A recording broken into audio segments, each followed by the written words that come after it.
Hello everyone.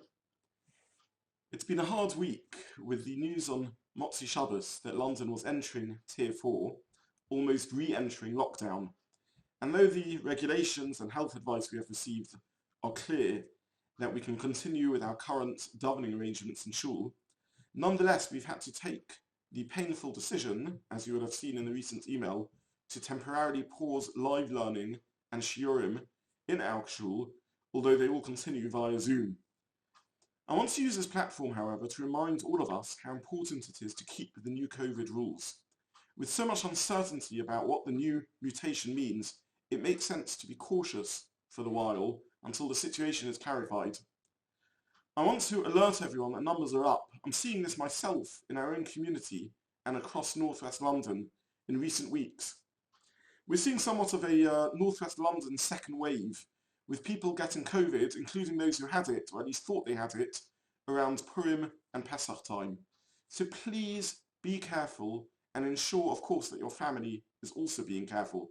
We have a duty to look after not only our own health, but also the health of others, and certainly not to behave less morally than the country at large, who are sacrificing their own festive and family time for the sake of saving lives. Surely we, with our Torah and halachic value of life, should be doing no less.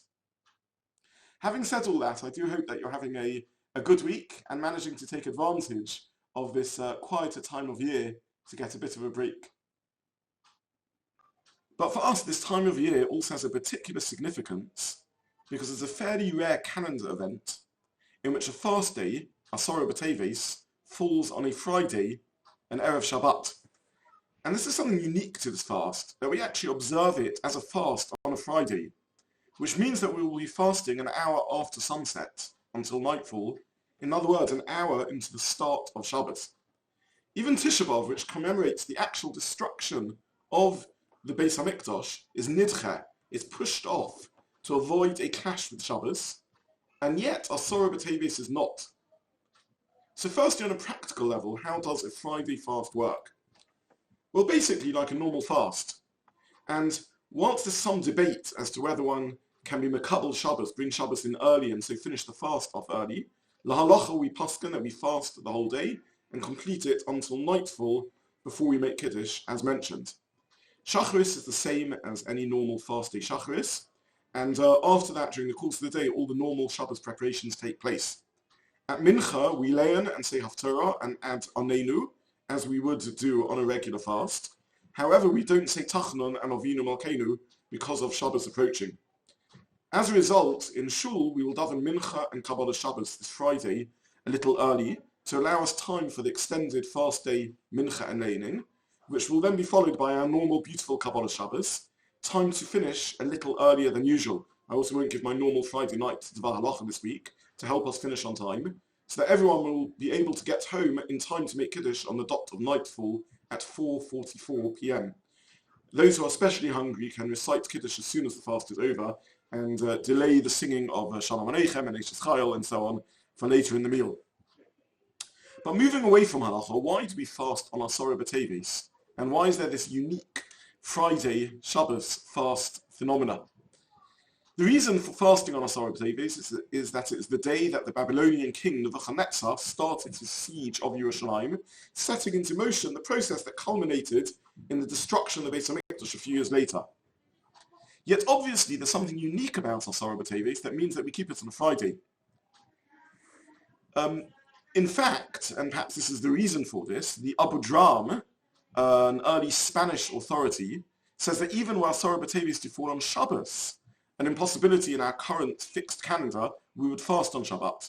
And he explains this by noting a unique term used by the Novi Yecheskel when referring to Asara BeTeves, saying that the siege occurred be'etzem hayom hazeh, on that very day, unique to that day, implying that the fast must always be kept on that exact day, no matter what. In fact, the other occasion when be'etzem hayom hazeh is used is with reference to the date of Yom Kippur, again teaching us that it supersedes Shabbos. But this remains strange. This isn't Yom Kippur. It doesn't even commemorate the destruction, it's just the start of the process. So how can it be considered a more important fast than Tisha B'Av, for example, which commemorates the destruction itself of the Beis HaMikdash? And it would seem that the depth of the answer is that the start of the process is so significant.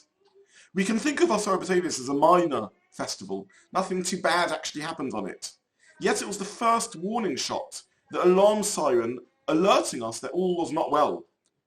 Yet sadly ignored and not responded to, and therefore ultimately culminating in a Tisha B'Av. The Rambam teaches us that the real meaning of a fast isn't the discomfort of being unable to eat, but the inner reflection. Each fast has its own meditation. And part of Asara BeTeves' reflections and meditations is this idea of early warning signs.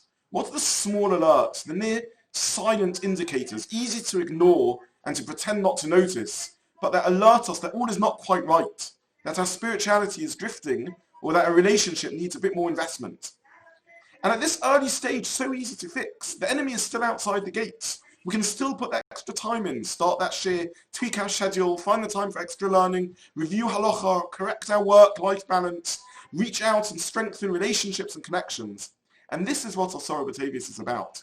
No, it's not a Tisha B'Av, but it supersedes Shabbos, like Yom Kippur, because it is the early warning sign, the alert that needs to be heard, be'etzem hayom hazeh, on that exact day, right now, without delay. And I conclude with the words of the Navi Zechariah, who says, Ko Amar Hashem, Tzom ha'revi v'tzom ha'chamishi v'tzom ha'shvi v'tzom ha'asiri, yeh lebeis Yehuda l'sasan l'simcha. That all the fast of the 10th Asara BeTeves, should be changed into a day of celebration and joy for the house of Yehuda. B'mehera v'yameinu, amen. Shabbat Shalom.